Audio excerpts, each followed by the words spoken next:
Well, shorty is your whole world.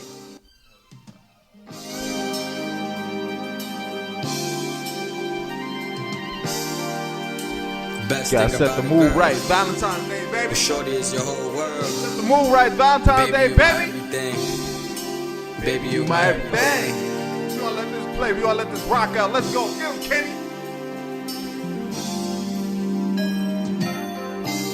Compare the life to the love, and girl, you know I'm heaven sent like the white on the dove. I'm trying to show you what I mean and do right by my lady. Put it on my heart, girl, you know that you my baby. You know that you my baby. You know that you my little boy, what up? Let's go, Kenny. I'm trying to fly where you ain't never flown. Take you different places you ain't never gone. If loving you is right, I ain't never wrong. Here we gon' get it on to the early morn. Shorty know I'm attached, put my location in her phone so she know where I'm at, and I'ma keep it real. And shorty, you know the deal, I'm fantasizing for real, for everything that you feel. Better days when we all alone, it's the coolest vibe. Valentine's Day tunes all day, baby. You make me feel like I ain't never felt, and I only want you and nobody else. You know it's our time and it's the right time. I put my soul on it, you my lifeline. You mean the world to me, you my baby girl. Little boo, everything, I'ma change your world. Compare the life to the love, I'm trying to show you that you all the above, and you was never a dove. Compare the life to the love, I'm trying to show you what I mean, and do right as a king. Compare the life to the love, I'm trying to show you that you all the above, and you was never a dove. Compare the life to the love, I'm trying to show you what I mean, I'ma give you everything. Long life I'm trying to live, I'ma show you what it is, you don't ever have to worry Happy again. Valentine's Day to everybody, Can't baby. nobody do you foul, swear to God I'll hunt them down, and you'll never have a worry from them. And I'ma change the perspective, we could got each other, all we needed was direction. Yeah, I made mistakes, but you helped me with correction. We was meant to be, this is something I don't question. The hardest things bring us closer, your presence is the greatest, all I needed was some closure. Grab you by your hand and do right like we're supposed to. I'ma be the man that's gonna show you off and post you. I wanna fall in love with you, long nights in the tub with you, booty rubs for you. I wanna make love to you, nobody else, so I'm stuck with you. You the love of my life. Compare the life to the love, I'm trying to show you that you all the above, and you was never a dove. Compare the life to the love, I'm trying to show you what I mean, and do right as a king. Compare the life to the love, I'm trying to show you that you all the above, and you was never a dove. Compare the life to the love, I'm trying to show you what I mean, I'ma give you everything. Compare the life to the love, and girl, you know I'm heaven sent like the white on the dove. I'm trying to show you what I mean and do right by my lady. Put it on my heart, girl, you know that you my baby. You know that you my you know that you my you know that you my baby. Yo, y'all already know the vibes, man. Y'all already know who it is. It's your boy, the WildKat, J. Troy, with the WildKat Wrestling Wrap-Up on WEMS Radio. It is Valentine's Day, the day of love. Now, you don't have to be in a relationship, you know, to celebrate Valentine's Day. It's a day for self-love as well. So, you know, I had to address that. I had to address the day. Just dedicate my show to all the people that's in love today, in love with themselves, relationships. Dedicate this show to my baby as well. But let's get it rocking and rolling, because there's a lot of stuff to go over. If you want to chime in on the conversation, it's 347-422-7289. One more time, 347-422-7289. There we go. Okay, so AEW. I'm going to be honest. You know, I come on the show every week, and, you know, it seems like I'm negative when it comes to AEW. But this week, I enjoyed the show. It went smoothly. The things that I've seen, the matches, you know, the Santana promo with Jim Ross, leading up to the Eye for an Eye match with Mox. I was about to call him Dean Ambrose. Mox at the end of the night. But the promo that Santana was doing with Jim Ross, that was good. That was the first time I seen Santana actually on his own and like speaking for himself. You know, I've watched Santana and Ortiz for years, you know, when they was EYMPO and when they was LAX. Watched them live at House of Glory events, watched them when they went to Impact. So I've been watching them for years, and this is the first time I've seen Santana as a potential singles person. And I like the way this promo went. You know, he talked about his struggles growing up, you know, his dad, a lot. You know, we found out a lot about the person behind, you know, the Santana character. He's just a regular dude like us. He growing up in New York, you know.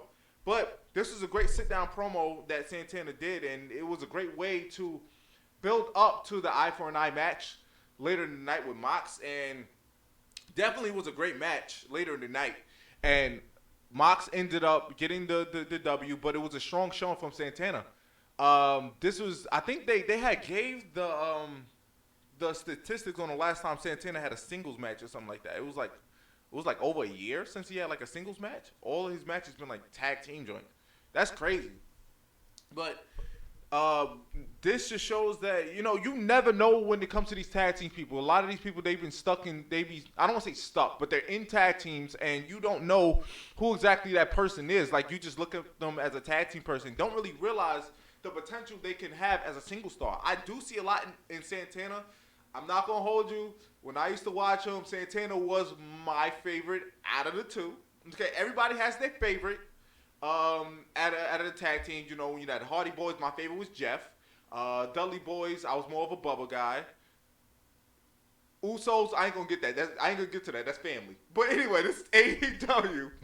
And definitely that was something that I wanted to discuss. Great showing by Santana and great match later in the night between him and Mox.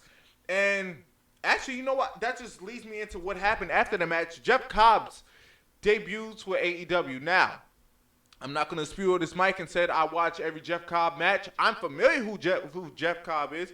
He just always reminds me of a brawler like Bo Dallas. He definitely just reminds me of Bo Dallas so much. He just favors him. The hair, the look, the singlet, everything. But dude is a beast. From what I've seen, Jeff Cobb is a beast. And AEW signed him. That is a great pickup for them. And this is one thing that, you know, I discussed a few weeks ago on the show. It's about AEW's Midcard. We don't know exactly who the Midcard is because they have nothing to really fight for. There's no Midcard championship. There's the women's, there's the world title, and there's the tag team titles. We need a Midcard championship. We need a television title. We need like a Intercontinental United States World Champ. We need a light heavyweight. We need some form of a middle card championship for guys like the Jeff Cobbs, the Dustins, I'm having a brain fart. The people, Jake Hagar, you know, the Darby Allin. These are just a few names. I'm just spewing off the top of my head. We need to establish this mid card, and you know, he looks like he's going to be in the inner circle, but we need this mid card championship now because AEW can keep signing these guys, but it's just like if you're not fighting for the world championship, what are these other guys, these mid card guys, fighting for? What are they fighting? They have nothing to fight for.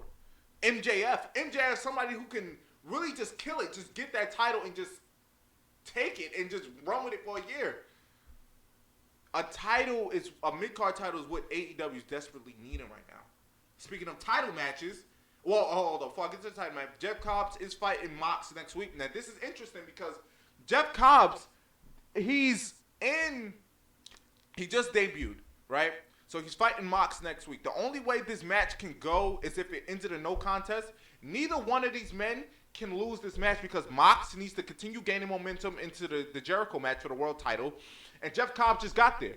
And he's been built as this beast. Well, not really, they didn't really build him too much, but the way that they established him, and if you follow Jeff Cobb, he's a bit of a beast. He can't lose this match either, so I'm expecting this match to go into a no contest. But the question is, how physical is this match going to get? We shall see. So, we have a new women's champion, Nyla Rose. She defeated Riho this week on the episode of Dynamite, and this was a great match. I really enjoyed this match, and it was physical. Riho definitely, these two work well together. Riho reminds me of Kairi Sane a little bit. It's just like that little spitfire, like that just has a whole bunch of heart, and you just can't help but to get behind her. You just want to root for her. You want her to win. You want her to beat this beast that is Nyla Rose, and it was just too much. And in the long run, Nyla Rose, like I said, picks up the championship, and it was a great match. I really enjoyed it. That probably was my favorite match of the night. Like, it was good. But the only beef that I have with this is that Riho had that championship for a while. We have Revolution coming up. I do believe in a couple weeks. And why not just build for the championship match then? make that title change more special. That was my only beef with this. Is WWE has this problem as well. There's nothing wrong with having title changes on the shows, the Monday Night Raws, the Smackdowns, the NXTs, but not when you're so close to a pay-per-view. Yes, we're right here. We're a couple of weeks away from Revolution, and then it's just, for Nyla Rose's big moment, it's on a random episode of Dynamite in the middle of the show. It's not even the main event. So it's just like, it wasn't really, it just took away from that whole thing. That was my only nitpick with the whole situation. But another match that's announced for Revolution is Jake Hager versus Dustin Rhodes. Now, they've been building Dustin for a while. And it's, I see exactly what they're doing. They're building towards, putting Jake Hager over as this next top guy.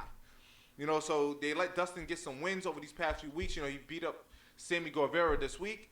And he called out Jake Hager saying, like, yo, listen, you better, come on, have your first match. What, are you scared? Like, you tired of being Jericho's bitch? Come fight me at Revolution. Since you talk about this failed MMA career, which is completely bogus because I do believe he's undefeated, Jake Hager.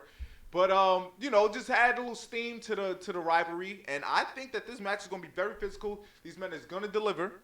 And we're going to see what WWE didn't capitalize off of when it came to Jake Hager and putting Dustin Rhodes together. So this match should be good, physical, and I'm definitely can't wait to see that. Another thing that I'm liking, this is like a little small thing that I'm watching on AEW. The fans every week singing to Jericho's Judas song. Judas has been out since he was in WWE. I've always been a fan of Judas. I don't listen to metal like that, but that song is freaking fire. Like, that's on my gym playlist. So I like that. I was always a fan of people singing to Nakamura song or like Bobby Roode song. So this is like, and they haven't did that in a while, but this is just like, just takes me back to those moments. I like when wrestlers sing to the wrestler song. It just brings you more in tune with the song. But Judas is definitely a fire song. If you haven't really sat back and listened to Judas, that song is fire. Even if you're not a metalhead, like, you would like that song. Like, it just gets you amped. But I just like that, man. I would definitely just go to an AEW show just for Jericho to come out and just sing along with it. I just like that. So yeah, AEW, like I said, was great this week. I don't want to come on this mic every week and just sound like I'm just talking negative about it. And when that's not the case, I just want them to do better this week. I have not too many complaints. The only gripe was Nyla Rose winning the championship in the middle of the show. But other than that, great solid week for AEW, and just keep pushing forward to Revolution. I'll definitely be tuned into that. NXT. Now, this has been a big story all week. Simone Johnson, who's the daughter of The Rock, has signed with NXT at the age of 18 years old. Now, she's been training. She's been training for a while. And this is a great pickup. Now, we knew for a while, like, people who's been following Simone for the past couple years or so knows that she wanted to wrestle. Know that it was only a matter of time before she got into business, signed to NXT. And, there's those people that's going to automatically assume that, okay, she's the daughter of The Rock. She's going to get, skyrocketed like Charlotte. There's another Charlotte Flair. She's going to get thrust to the moon or whatever. But I don't think so. I think what they're doing with her, because a lot of people thought that she was just going to get skyrocketed to the main roster. And no, that's not the case. She's going to stay in NXT. Triple H is going to treat her right. Make sure she's trained. She's fully ready. Make sure she's good on a mic. It's comfortable in front of the crowd. And I think this is what's best for Simone.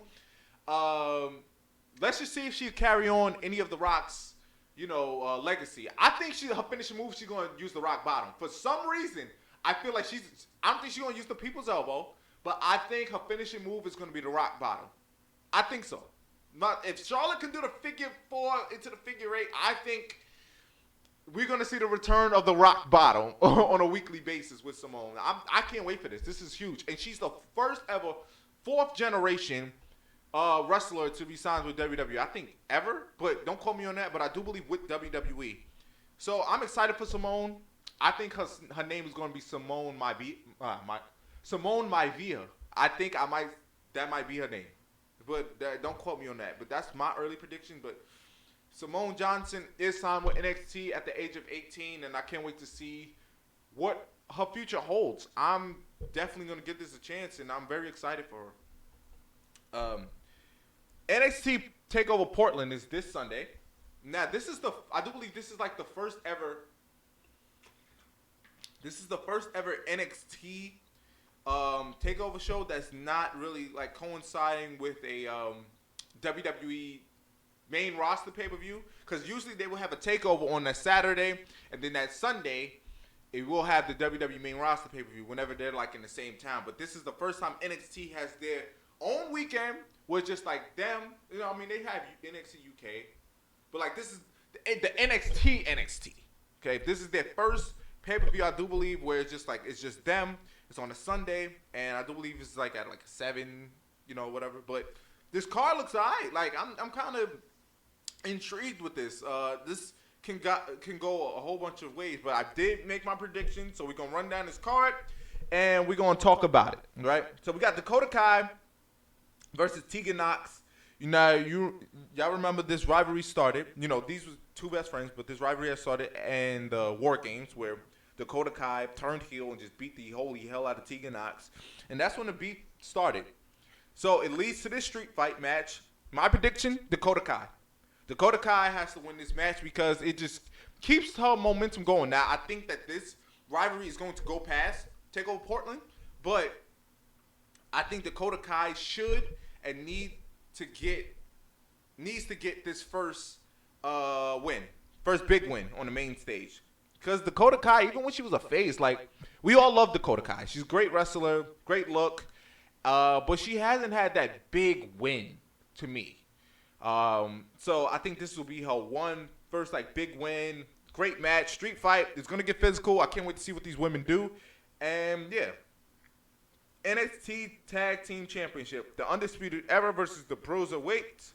I'm going with the Bruiserweights because, like I said on a few shows ago, we're gonna start seeing the fall of the Undisputed Era. Now, we first started with Roger Strong. He lost the title to Keith Lee, and I said that you're gonna start seeing the fall of the Undisputed Era. I don't necessarily want them to break up because I still want them to be together, but the Undisputed Era said they did what they said they was going to do. They was going to win all the championships in 2019. They was going to hold all the gold, and that's exactly what they did. So I'm going with the Bruiserweights. I definitely want to see more of what Pete Dunne and Matt Riddle does, and as a tag team. Before, a lot of people saying that Pete Dunne is going to turn heel. I don't want him to turn heel right away. Like, I like this interesting dynamic because you got Pete Dunne, who's the serious guy, and then you have Matt Riddle, who's the bro. He's the chill guy. He's like, you know, that dude that you want to hang out with, chill out with. And it's like two different opposite personalities, man. Like, I like these two as a tag team, and they're fun to watch in there. So I want to see them have a title run, you know, go against other tag teams like the Forgotten Sons. You could do a rematch with the Undisputed Era. I'm quite sure this match is going to be great. You can take this to NXT TakeOver UK. I mean, you could bring back the grizzled young veterans. You can have that match. Like, you know, there's so many possibilities, but I'm definitely calling like you're going to start seeing the fall of the Undisputed Era. So, yeah. Keith Lee versus Dijakovic for the North American title. This, in my opinion, might be the match of the night because we already seen what Keith Lee and Dijakovic can do in regular exhibition matches. This is when no title was on the line. This was just for bragging rights, just to see who's better. Keith Lee and Dijakovic has beaten each other before, so with this match, you'll never know who's gonna win. They're so evenly matched. So it's like, oh, do you want to go with Keith Lee because Keith Lee just got the title, but Dijakovic has beaten Keith Lee before, so it's just like you don't know who exactly is gonna win. This match might be the match of the night. This is what I'm predicting. I would definitely be disappointed if they don't deliver, but do believe that these men will put it out there on the line. The things that these men can do for their size is crazy. The things that Keith Lee can do for his size is crazy. So I can't wait to see this match. This is one of my favorite matches that I'm looking forward to, and I just know that these men are going to deliver.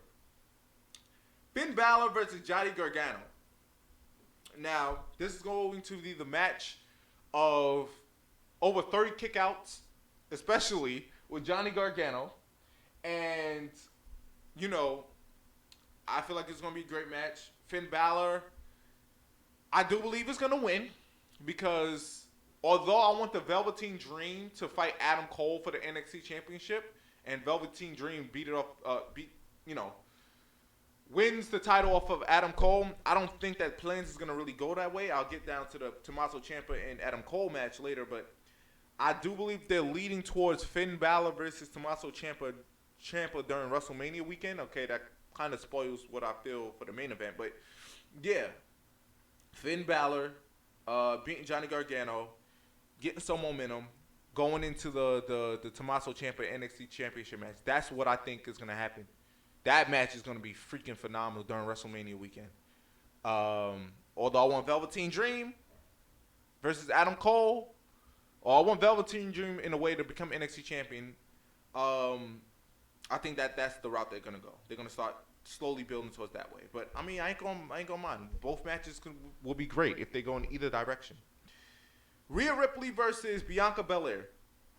This match is the most interesting to me because I got it either ending in... I didn't make a real prediction. I got two possibilities. I got either a no contest or Rhea wins. Bianca Belair is not going to win the belt, unfortunately, because I would want her to win if it was up to me because this girl is a bona fide superstar. She's a bona fide... And I went on a little spiel last week when it came to Bianca Belair. This girl is a superstar. Like, this girl has everything. She has all the tools. Like, you can't deny Bianca Belair. So, I got either Rhea wins with a Riptide or either no contest Charlotte interferes. And that's what we build towards the triple threat that I want at WrestleMania between Rhea, Bianca, and Charlotte for the NXT Women's Championship. That is what I want to see. I don't care who wins that match, to be honest. I just want to see that triple threat. Okay, listen, if it was up to me, I'll pick Bianca. But that'd be me being a biased fan. But Bianca, I definitely want her in that spotlight. I don't want to see her in a battle royal that women think that when they have all the women. I don't want her in that. I want her in the spotlight on a big stage on WrestleMania, and I know that girl will deliver. Bianca Belair, I need her in that spotlight. So that's how I got it. No contest or Rhea wins. If Rhea wins, I do see Charlotte interfering. So either way, you're going to see Charlotte Flair showing up to Portland during TakeOver. That's what I think. Adam Cole, Tommaso Ciampa for the NXT Women's Championship. Tommaso wins. Like I said earlier, I think that they're building towards Finn Balor versus Tommaso during WrestleMania weekend. And also... like I said before with the Undisputed Era, you're gonna start seeing the fall of the Undisputed Era. They had their dominance. They held all the championships. It's time for the Undisputed Era to move on to other things. They did everything that they said that they was gonna do. So we're gonna start seeing the fall of the Undisputed Era soon. I don't know where they're gonna be come WrestleMania time. Maybe I'll make that prediction as the weeks go on, and we'll see how the Undisputed Era is booked. But I do see Tommaso Ciampa winning the NXT Championship and the Broserweights taking the belts off of Bobby Fish and Kyle O'Reilly. So you're going to start seeing the Undisputed Era. So that is your NXT TakeOver Portland card. I know this show is going to deliver. You got some great matches lined up for Sunday, and I can't wait to watch as a fan, man. NXT always makes me appreciate being a wrestling fan. So I can't wait for the show. Monday Night Raw had some things, man. We had some things. MVP. Now, for the people who thought that MVP was going to be done after, his match with Rey Mysterio, I told y'all that you had to sit around and wait because he said that he was going to be sticking around. Now, a lot of people heard that, oh, he's not going to wrestle. Now, trust me, that's a bummer for me because I love to watch MVP wrestle. I'm a huge MVP guy. You already know how much I love and respect that man as a professional. I'm glad to see him back, though, in WWE. He was doing the VIP lounge in heel form. That's when MVP is at his best as a heel. That I love Montel Vontavious, Porter MVP, most valuable. That wasn't even no. What was it? Impact, motivate, validate, participate. And then WWE is Montel Vontavious Porter. But he will always be the most valuable player when it comes to me. I was always an MVP guy. But this whole segment between him and Drew, it brought back old Impact vibes because for those people who's been following Drew, following MVP, knows about the Rising and the Beatdown Clan, which was I enjoyed that rivalry in Impact. You know, a lot of people don't really talk about that, maybe because it was in the later years of Impact when they started to decline a little bit. But I actually enjoyed the Beatdown Clan versus the Rising every week. Drew Galloway versus MVP, and you had Samoa Joe, you had Low Key, you had, oh my gosh, man. Oh my gosh, like, oh, man, it was so great, man. So great, but definitely brought back TNA vibes, and you know, MVP was in heel form saying that, Drew, you need me. You need me to beat Brock Lesnar. So they was going back and forth. But the whole dynamic was the MVP was so great on that mic, man. That man still has it. He can still go. He could be a bomb manager. I would pair him up with Bobby Lashley. MVP and Bobby Lashley, or I said a couple weeks ago, MVP and the Street Profits. But MVP needs to be a manager. If he's not in that ring, if he's not doing a panel, use this man on screen. Please. Pair him up with Bobby Lashley. Bobby Lashley was with the Beatdown Clan as well, so that people who've been following them will know the history between Bobby Lashley and MVP. I will put these two together. It's better off Bobby Lashley being with Lana. That whole BS storyline. MVP needs to be with somebody, man. He needs to be on screen. On screen. But I can't wait to see what they do next with MVP, man. Shayna Baszler finally debuts. Everybody goes crazy. They finally get their girl, Shayna Baszler, the Queen of Spades, on the main roster. But is she playing a vampire? Because this chick takes out Becky Lynch after her match with Asuka, and she bites the back of her neck. Now, we supposed to, you know, put our wrestling IQs aside. Give the illusion what's going on. She bites the back of Becky Lynch's neck, and she comes up, and she has blood spewing from her mouth. Now, for people who do have wrestling IQs, we know that was the blood capsules that was in Shayna Baszler's mouth, and you know all she had to do was open up her mouth and just spread it, you know, to give the impression of her biting her mouth, biting the back of her neck. But I guess this is a pretty badass way for Shayna Baszler to debut. I know she was going to get called up soon. I didn't think it was going to be... I thought it was going to be a little bit closer to WrestleMania because we still have Elimination Chamber for WrestleMania. So it's kind of interesting where they're going to go here because if this is the big WrestleMania match, we shouldn't see it until WrestleMania. So it's kind of interesting how they're going to build this leading up to WrestleMania. I don't know if they'll throw Shayna Baszler in the Elimination Chamber and have her win because I do believe that there is going to be a women's Elimination Chamber, and if Shayna Baszler is in it, it's pretty apparent that she should win it, you know, to challenge Becky Lynch for the Raw Women's Championship. But kind of interesting way for her to debut. You know, Shayna Baszler fans go crazy. I mean, I like Shayna Baszler, but I'm not too fond of her getting a title this early on the main roster only because she held that NXT championship for a year plus. I do believe she beat Asuka's record, so it's just like we just came from a Shayna Baszler title run. I'm not ready for another one. You know? All these people complain about, like, you know, Charlotte and, you know, all these people holding the title for so long. Hell, these are the same people complaining about Becky holding the championship for that long. And you're going to throw a title right back on Shayna Baszler when she already had another title for a year plus. I'm not with another Shayna Baszler title run, not this early. I'm not opposed to the idea of her being a champion on the main roster because she's a believable badass. But it's too early to me because she just had a title reign. And who's going to beat Becky Lynch? If it's not going to be Ronda coming out there with her shoulders, who is it? She done beat everybody. I guess the only person to beat Becky is Shayna Baszler, so it's just like we're put in a weird predicament here.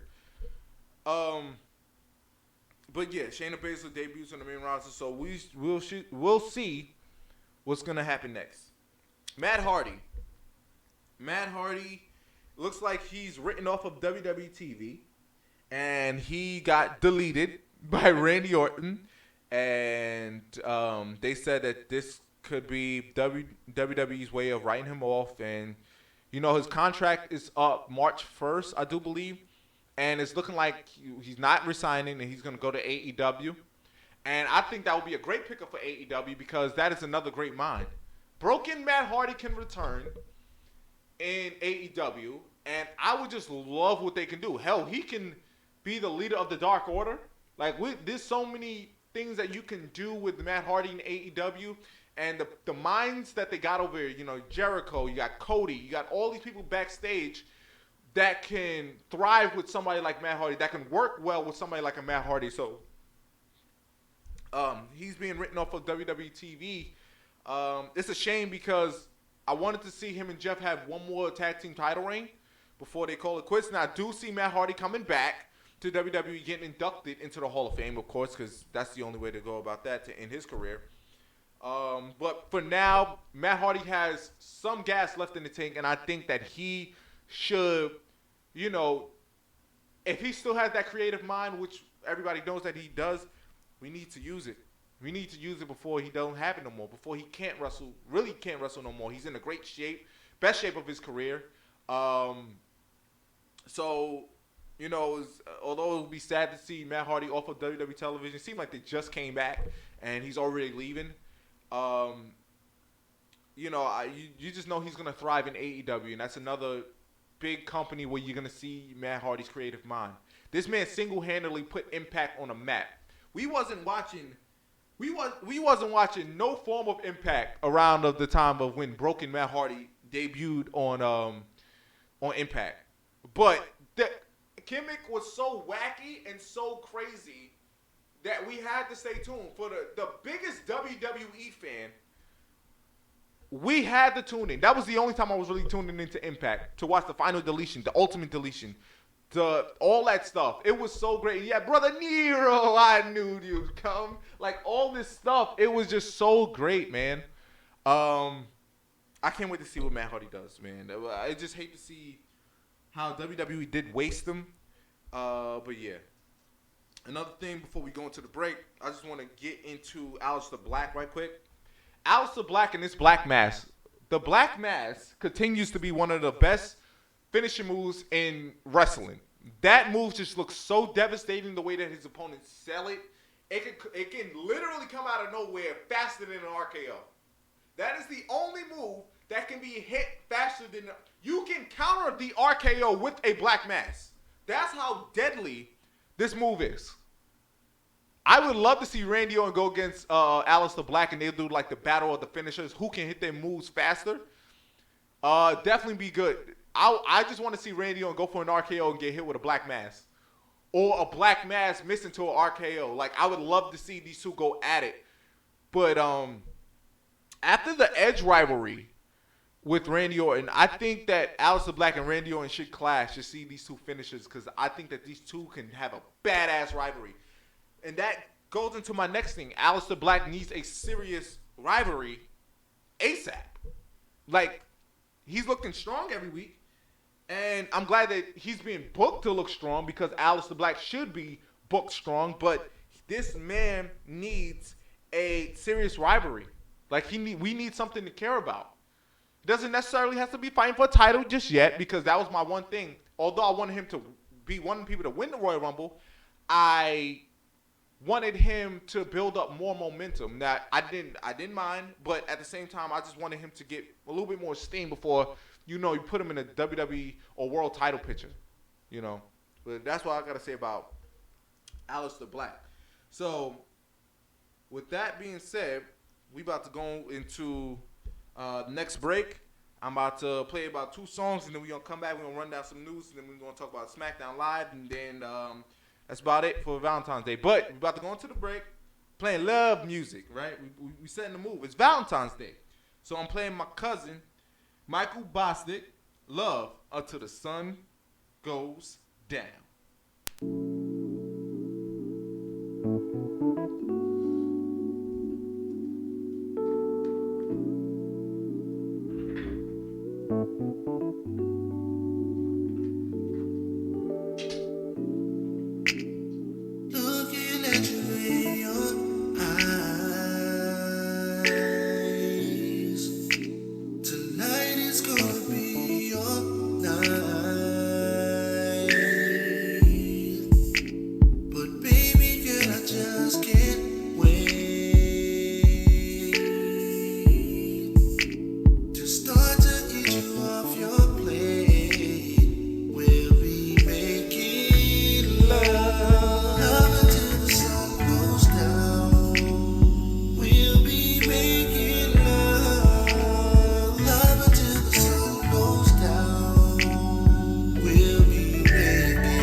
One more song. My boy Basse, I need your love. Yo, it's DJ AD. And I'm about to deliver y'all that Wavy 2. It's fucking fire. This shit is lit. This shit about to make everybody. I need your love. This shit for the ladies. Yo, boss, sing for them now. La la la la la la. I need your love. Your love.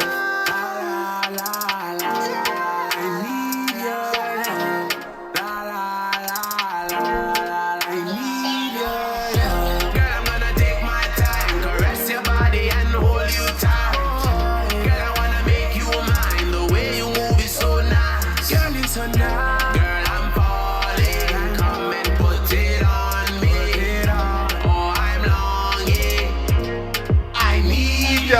love.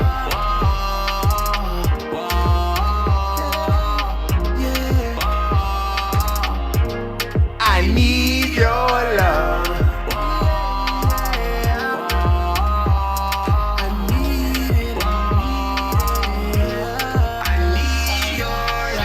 Girl, I wanna treat you right. Girl, I wanna hold you so tight. Girl, I wanna make you mine. I think about you all the time, oh yeah. Baby girl, I'm the realest. If you let it loose on the body, I go teeth.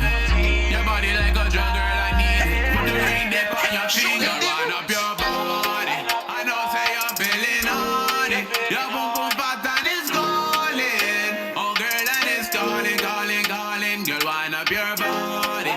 I know say you're feeling on it. Your boom boom pattern is calling, calling it. It's calling, calling, calling, yeah. Girl, I'm gonna take my time, caress your body and hold you tight.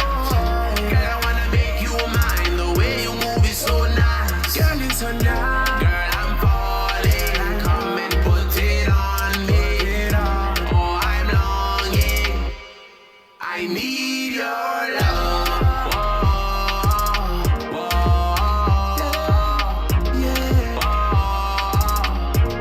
I need your love. I need it. I need your love. Yo, what the fuck did I tell you, son? Yo, this shit is fucking fire. Yo, son, yo, I see you over there dancing.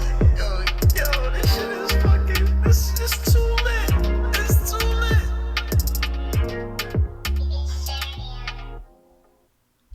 And we back with the WildKat Wrestling Rapper with your boy, the WildKat J. Troy. And if you want to chime in the last 20 minutes of the show, the number is 347-422-7289. One more time, 347-422-7289. All right? Before I get into the next part of the, stuff that I got here, shout out to my friend Shayna. She's been always supportive of me, my content, whatever I do, my snack reviews. She's been supportive of the show. And yes, Shayna, if you're still watching, you are still going to be a part of this in some way, okay? I'm going to find a way to get you here so we could go back and forth. We're going to banter back and forth. We're going to talk about your favorite company, AEW. We're going to talk about a lot. You can chime in. You can call. We're going to figure out something. But we will get you on here and somehow. Listen, I'm a man of my word. I'm a man of my word. I just appreciate you tuning in. And yeah, I had to pick Finn. I had to pick Finn because, listen, I'm not that wrestling fan. I'm not going to just go off of, my personal picks, okay? But anyway, so we closing out the last 18 minutes of the show. So we got the Bella Twins. The Bella Twins are expected to get inducted into the Hall of Fame this year. Now, the Bella Twins going in to the Hall of Fame, you're going to get a whole bunch of mixed reactions, mixed reviews on this whole thing. But in the beginning, when I heard it, I was just like, the Bella Twins, is it too early? I don't know. I mean, they did put their years in. They did. They put their bodies on the line. Nikki, hell, her neck is so screwed up that she can't even wrestle full time no more. Bree definitely put it all out there. Now, when they came back for that last one, Bree was a little rusty. But the Bella Twins have put in work. Now, yes, they are the embodiment of what a diva is.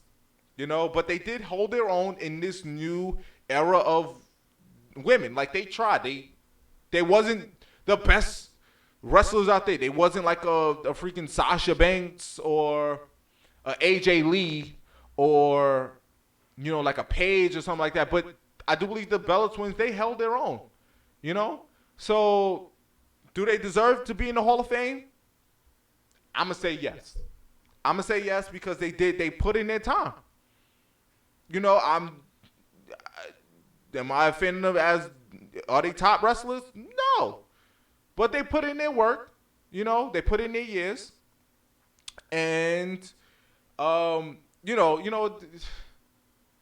Nick, it's two things I want to talk about. Nikki Bella's Divas title reign was god awful, but because they literally held that title on her just so she could beat AJ Lee's record. But I mean, she put in her work. That's just one little thing. I just want to say that title reign was just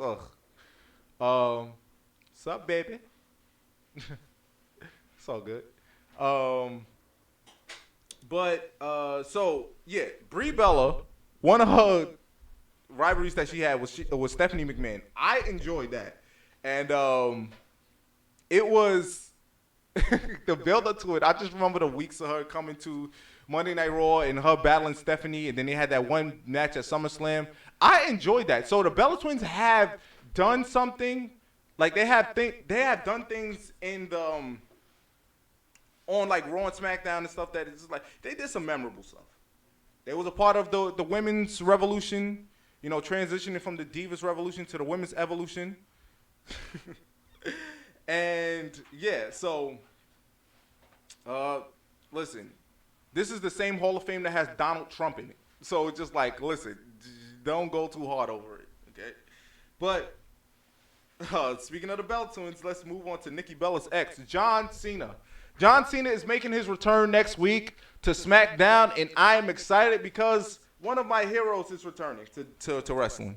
Now, we know this is going to go and contribute into the WrestleMania build-up. We don't know who John Cena will be fighting. They said it was going to be somebody from NXT. I will want to see the Velveteen Dream versus John Cena because the Velveteen Dream is John Cena is a huge fan of the Velveteen Dream, and I would just love to see that match. You have Johnny Gargano versus John Cena, the masters of the kickouts. Tommaso Ciampa versus John Cena, Keith Lee versus John Cena, Adam Cole, Bebe versus John Cena. The possibilities are endless. So it's kind of interesting where things is going to go when John Cena returns. I can't wait to watch it. I'm definitely going to be tuned in next Friday to SmackDown to see what John Cena has in store. And I just can't wait to see him back in the WWE ring, man, because it's been way too long. My hero has been away from wrestling. He's been doing movies. He turned into The Rock, the one person that he said he wouldn't be, but he did turn into The Rock. And, yeah, so I can't wait for that. Goldberg is going against The Fiend at Super Showdown. Last week, it was announced. Now, I'd take a deep breath for this one because a lot of people saying that The Fiend is going to win, but you never know with WWE. We want The Fiend to win. For the most part, the majority of us wrestling fans want The Fiend to win this match, right? We need The Fiend to win this match. But you never know with WWE. You damn sure don't know what's going through Vince McMahon's head because his mind can change just like that. We can be thinking that The Fiend is winning, and that literally minutes before Goldberg and them go out there, they can have Goldberg just squash The Fiend in like 30 seconds. They've done that with Kevin Owens. You remember when we all wanted Kevin Owens to fight Jericho at WrestleMania for the Universal title? And we was praying that it was going to happen. We was praying that it was going to happen, but it did not happen. And then our worst nightmare came true. Kevin Owens got squashed by Goldberg in seconds. Now, they could be building towards Roman Reigns and Goldberg, which, please, we don't want. Or Roman Reigns versus The Fiend. But either way, Roman Reigns is getting into the WWE Universal title picture. And it's just a matter of who he's going to face. Goldberg or The Fiend. And you know what? I might as well just cut into that because I don't have this written on my paper. But speaking of Roman Reigns and The Fiend, will Roman Reigns be the one to defeat The Fiend? This is tough. This is tough because,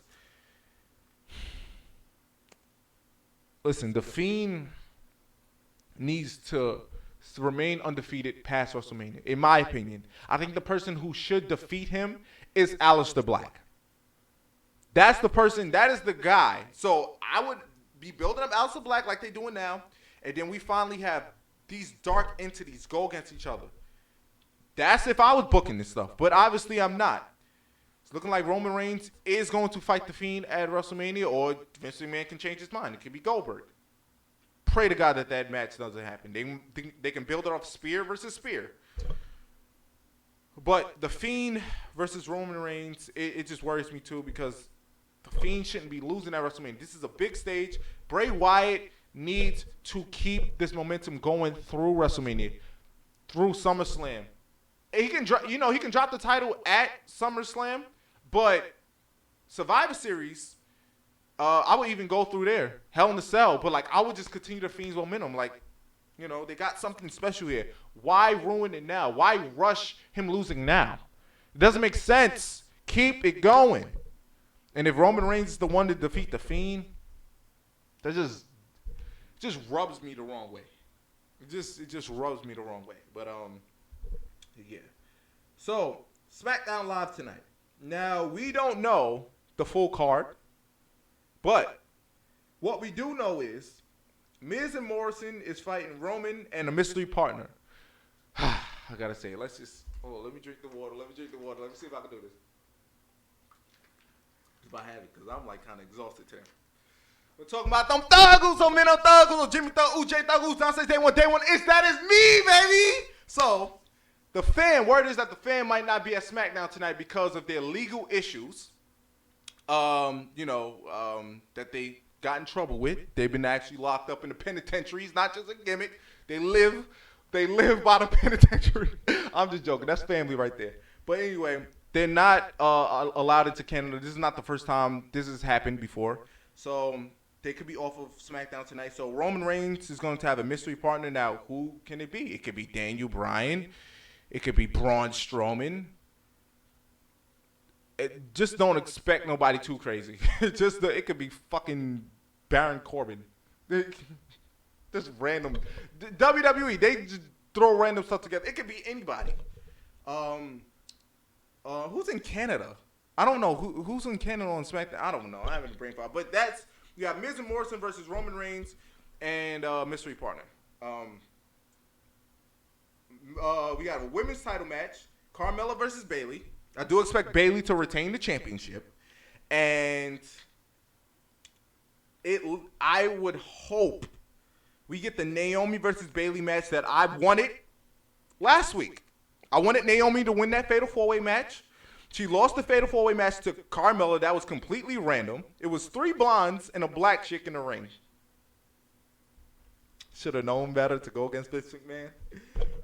Because you know how Vince McMahon loves his blondes. But we do have the Carmella versus Bayley match. I do expect Bayley to retain. And that way we can properly build towards a Naomi-Bayley match heading into Elimination Chamber, where Naomi will become SmackDown Live Women's Champion for the 3rd time. And I will be there. I'll be watching. I'll be going crazy if she wins, because she deserves it. This woman deserves it, man. She's been in, like, no pun intended, the rear view for the past couple years, ever since she dropped the title to Natty at SummerSlam. Another one of Vince's blonde bombshells. But, so that's what we got looking forward to. Another thing that they got announced for tonight, and this is what I'm looking forward to the most. Out of everything that's going on in SmackDown, the Roman Reigns match, and I don't really care too much about that. The women's title match, the only thing I really care about is if we build towards Naomi and Bayley. But the one thing that I'm really, really, really, really ready to see is the Mandy Rose Otis date. Valentine's Day date. We've been waiting for 2 weeks. The date is finally here. Will Otis finally get his girl on Valentine's Day? This is the perfect thing, because Otis just reminds everybody of he's just that regular guy that's going for a girl that's like out of his league, but you kind of want him to win. You want him to score the popular girl that everybody loves. You can't help but to get behind Otis because he's a good guy. You know he's going to take good care of her. You know he's going to give her whatever she wants. You can't help it but to have a heart and soul for Otis. I just can't wait to see how this date is going to go. Pulling for my man Otis. Hopefully he gets lucky. Hopefully he gets that good old kiss from Mandy Rose. But I'm really excited for this, man. I wonder what they're going to do. They're going to go out dinner somewhere. Hope Otis, brushed up on his eating habits or whatever. Because remember the last time he was messing up with Tucker last week when they had their little training session. But the Otis and Mandy Rose date finally tonight after all these weeks. It all comes down to this moment. Otis, we pulling for you. We are pulling for you. And that's what we got for SmackDown Live. That's about it.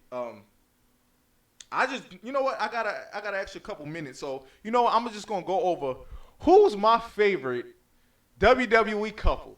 Now, for the people that don't know who my favorite couple is, it shouldn't come as a surprise. My favorite WWE couple, and it has been for about 6-7 years, Uce and Trent. Uce, Jimmy Thug, Uce, and Trent. My family, man. Like, that's my favorite couple. I actually met them a couple years ago, and that's when he signed my belt as Jimmy Thug, Uce. But them as a couple, man, yo, that is like literally what couples goals is. Like, they are each other's best friends. Like, you know that they could depend on one another, and I just love watching them. When they was on Total Divas, they was like the only reason why I was tuning into Total Divas every week, just to see what they was gonna do, like what the little stuff that they would do, how they used to clown around backstage at the house, like even the small problems that they would do for the TV show. Like, I just was so invested with their love, and it's like you can tell it's genuine. Like, you can tell it wasn't like a Nikki Bella and John Cena relationship. I did like Nikki and John in the beginning because it was John Cena, and John Cena is like one of my role models. So, but anyway, Uce and Trent, man, definitely one of my favorite. Actually, my favorite WWE couple. And another one, you know what? I'm talking about Montez Ford and Bianca Belair. That right there, they're a great couple too. They up there. They like right under Uce and Trent. Like, I just love to like just following them on social media and just all the pictures and videos that they always putting up with each other. You can tell, just like Uce and Trent, they are each other's best friends, man. And I always say, that right there is a good-looking couple. That right there, yo, every time, they always step out right, son. Like, they always show up and show out, man. But definitely a fan of them two as a couple. That's actually a dream match for me. Montez Ford and Bianca Belair versus Uce and Trent.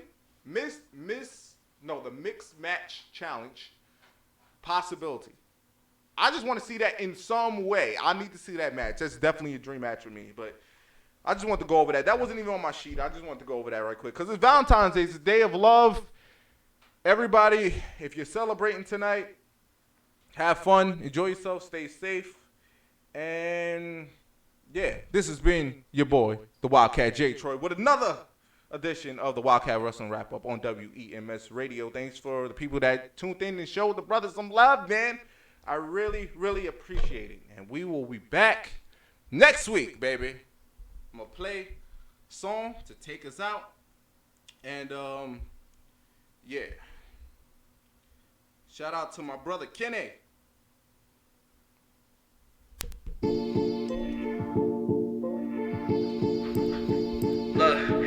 Patience is a virtue. Think about the time your mama spent when she birthed you. Why I see it early and I call it like a curfew. I was outside with some killers that could murk you. Always had my back and told me life could get worse too. Told me go to school and find a lady down to earth too. Really started thinking, gotta do what I want to. I should find a girl, baby, please let me flaunt you. Show you to my mom too. Thinking hard, wonder where the love would begin. Promise me that we always gonna be lovers and friends. I done dealt with many girls and they forced to the end. Relationships that we fought to extend.